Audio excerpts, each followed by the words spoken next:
at pagsikip ng trapiko. Kaya naman sa unang araw na maupo si Yorme Isko sa pwesto ay iniutos agad nito ang paglinis sa Divisoria. Sa kabila ng pag-alma ng mga street vendors na marami silang magugutom dahil sa mawawalang hanapbuhay, makalipas ang 2 araw ay tuluyan na ngang nalinis ang Divisoria. And lahat ng mga foreigners, lahat ng mga tourists galing sa iba't ibang bansa ay maglaland sa Manila, and their first impression will always be Manila about the Philippines. Kasi ang impact sa isang capital city will be an impact throughout the whole country. Hello everyone! Kung bago ka dito, please don't forget to like and subscribe! Dito naman tayo sa ating political reaction! Pam pam pam pam! Alright guys, pag-usapan natin ang pagbabalik ni Isko Moreno or aka Yorme. You know, I'm not gonna lie, but towards the end of his term, 4 years ago, hindi ko gusto yung nangyayari. Kasi parang bumaliktad siya kay Tatay Digong. You know, he was supporting Tatay Digong throughout Tatay Digong's term, and then towards the end, parang nagka-conflict sila. But anyway, it does not erase the fact that he has done a great job. If I were to choose kung sino yung iboboto ko this coming election, well, I will choose Mayor Isko. I'm not gonna dig into something. If you're Manileño, you might consider voting him. Let's go. Una, nilinis ang Divisoria. Ang Divisoria ay kilala ng bilihan ng mga murang kagamitan. Kaya naman nagdadagsaan ang mga taong namimili rito. Ngunit kasabay niyan ay nagsulputan din ang mga street vendors na iligal na nagtayo ng kani-kanilang mga tindahan sa mga sidewalk at hanggang sa naharangan na ang buong kalsada. Ito ay nagdudulot ng pagbagal ng daloy ng mga tao at pagsikip ng trapiko. Kaya naman sa unang araw na maupo si Yorme Isko sa pwesto ay iniutos agad nito ang paglinis sa Divisoria. Sa kabila ng pag-alma ng mga street vendors na marami silang magugutom dahil sa mawawalang hanapbuhay, makalipas ang 2 araw ay tuluyan na ngang nalinis ang Divisoria. Nahuli naman sa entrapment operation ang 2 taong nangungulekta ng bayad sa mga street vendors para tila maging legal ang kanilang mga pwesto. Sinabi rin ng alkalde na mayroong nagtangkang manuhol sa kanya ng 5 milyong piso kada araw. Itigil lamang niya ang paglinis sa Divisoria. Ikinatuwa naman ng marami nang makita ang maayos na Divisoria. Ikalawa, ipinagbawal ang e-politiko. Nasanay na tayo na sa tuwing may proyekto ang ating mga halal na politiko ay may kadikit itong mga pangalan o larawan ng kani-kanilang mga pagmumukha upang ipagmalaki na mayroon silang ginagawa. Ipinag-utos ni Yorme na alisin ang mga pangalan ng mga politiko na naka-welding, nakapintura at nakakabit sa mga eskwelahan sa buong Maynila. Galit ang alkalde sa gawaing ito sapagkat hindi naman pera ng mga politikong ito ang ginamit sa mga proyekto, kundi pera ng taong bayan. Ikatlo, rehabilitasyon ng Bonifacio Shrine. Ang Bonifacio Shrine o kilala rin sa tawag na Kartilya ng Katipunan Park ay isang pampublikong parke at plaza sa Ermita, Manila at malapit sa Manila City Hall. Sentrong atraksyon nito ang monumento ng revolusyonaryong Pilipino na si Andres Bonifacio kasama ang paglalarawan sa Philippine Revolution. Ikinasama ng loob ni Yorme ang nakakalat na basura, ihi at dumi ng mga tao sa lugar dahil sa hindi na binigyan ng importansya at respeto ang isang bayani ng bansa. Iniutos ni Yorme Isko ang agarang paglinis sa Bonifacio Shrine bilang umpisa sa pagbuhay sa mga makasaysayang lugar at turismo sa Maynila. Agad naman itong inaksyonan sa pamamagitan ng pagbomba ng tubig na ginamitan rin ng sabon, bleach at muriatic acid na sinubukan pa mismo ng alkalde at pinatamnan ng Bermuda grass ang paligid. Pinatanggal din ang aabot sa 58 street vendors na iligal na nagtayo ng tindahan sa mga bangketa. Matapos malinis ang park ay pinaganda pa ito sa pamamagitan ng paglagay ng ilaw sa mga puno. Nagtayo rin ng booth kung saan ang mga tao ay makakakonekta sa libreng wifi. Mayroon din itong charging ports at libre ka ring makakatawag sa telepono. At hindi pa nagtatapos dyan dahil nagpagawa rin ng bagong atraksyon na musical dancing fountain na may disenyong hango sa bandila ng Pilipinas sa harap mismo ng monumento ni Bonifacio. Ito ay nagkakahalaga ng 40 milyong piso na sinagot naman ng negosyanteng may-ari ng PLDT na si Manny Pangilinan. Ika-4, 1,000 pisong allowance para sa mga estudyante. Ang pagkakaroon ng edukasyon ay napakahalagang hakbang upang makaahon sa hirap ang mga mamamayan. Kaya naman kabilang sa hangarin ni Yorme Isko na tulungang makaahon sa hirap ang mga mamamayan sa lungsod ng Maynila ay nagpaabot ito ng suporta sa mga nag-aaral ng kolehiyo. Ang mga estudyante sa dalawang pampublikong universidad na pinamamahalaan ng lungsod na Universidad de Manila at Pamantasan ng Lungsod ng Maynila ay makakatanggap ng 1,000 piso kada buwan na malaking tulong para sa pang-araw-araw na gastusin.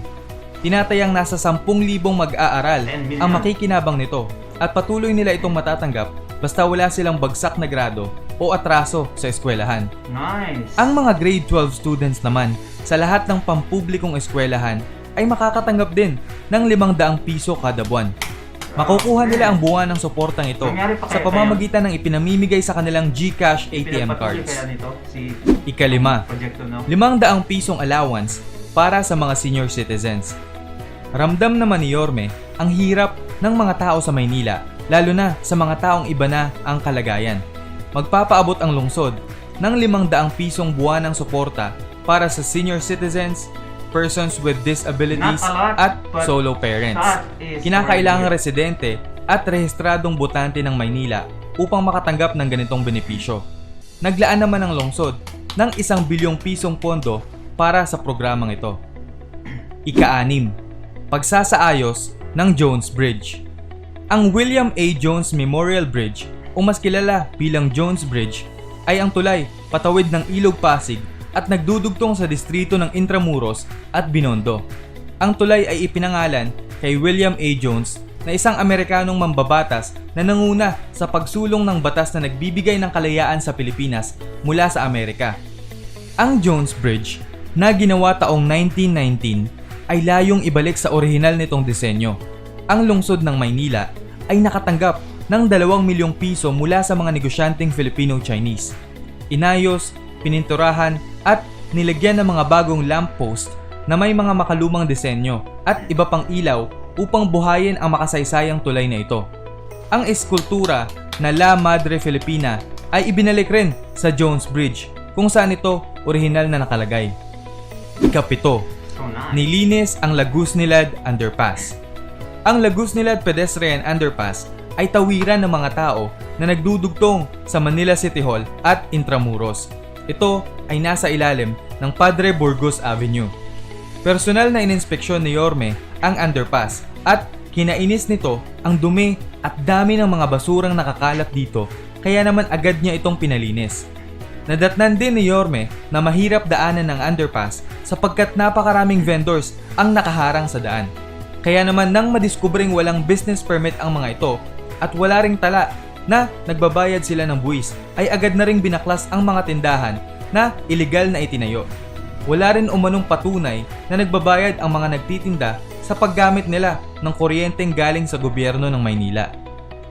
Ika-8, binuhay ang Roxas Boulevard.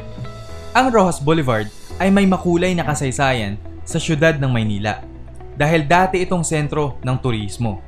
Kilala ang lugar na ito sa napakagandang hilera ng mga puno ng niyog, beach, at dito rin inaabangan ng mga tao ang paglubog ng araw.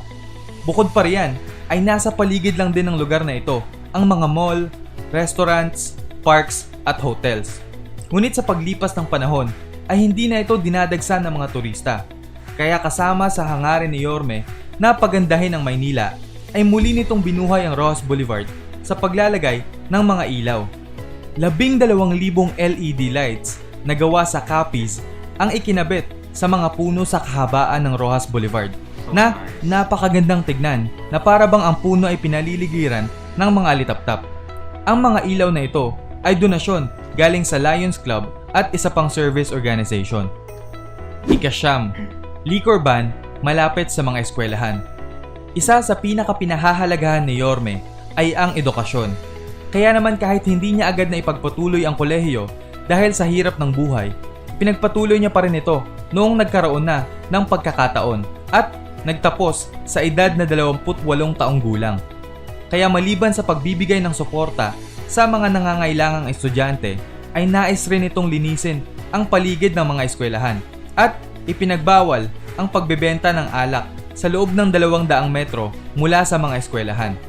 Maraming mga negosyo ang apektado at nagsara dahil sa bagong ordinansang ito. Ngunit isang paraan ito upang mabawasan ang temptasyon at bisyo ng mga estudyante at mas makapag-focus sa pag-aaral. Ika-10, nilinis ang Quiapo. Ang Quiapo ay kilalang old downtown of Manila at nandito ang kilalang Quiapo Church kung saan ipinagdiriwang ang pista ng itim na Nazareno na dinadaluhan ng milyong-milyong Pilipino kada taon. Dahil na nga sa dami ng mga taong bumibisita rito ay nagkalat din ang mga katakot-takot na nakawan at bentahan ng mga iligal na pampalaglag. Nakaharang na rin sa mga daanan ang daan-daang mga vendors na nagdudulot ng pagsikip ng daloy ng mga tao at trapiko sa lugar. Wala ring maayos na basurahan ang mga ito kaya nagiging madumi at mabaho ang Quiapo na siyang ayaw na ayaw ni Yorme Isko. Kaya naman wala ring ligtas ang mga illegal vendors na nakaharang sa mga daanan sa Quiapo nang ipinag-utos niya na paalisin ang mga ito. Marami ang napahanga ni Yorme Isko sa ginagawa nitong pagbabago sa Maynila. Alright mga kaibigan, ang ganda, ang tanong, kumusta na kaya yung mga project na yun? Naipagpatuloy kaya ni Mayor Lacuna? But during the time of Isko, yeah, it was the best. Alam niyo ba kung bakit kailangan ng Manila ng decisive, authoritative leader? Kasi, whether you like it or not, ang Manila kasi is our capital city. And lahat ng mga foreigners, lahat ng mga tourists, galing sa iba't ibang bansa ay maglalan sa Manila and their first impression will always be Manila about the Philippines. Kaya napaka-importante na hindi corrupt, hindi nababayaran yung isang leader sa isang community. Mayor Isko is the best out there for the Manileños. And not even from Luzon, but I will campaign for him. Kasi kailangan natin yung isang leader na makakabago sa Manila. Kasi ang impact sa isang capital city will be an impact throughout the whole country. Even us, OFW. Kung maganda yung perspective nila sa ating capital city, it means maganda din ang Pilipinas. As a teacher, when you meet a certain class for the first time, your first impression should always be strict but friendly, so they will respect you. Kaya ganun. Mayor's future is in your hand. But I think he is the best out there. Bye-bye.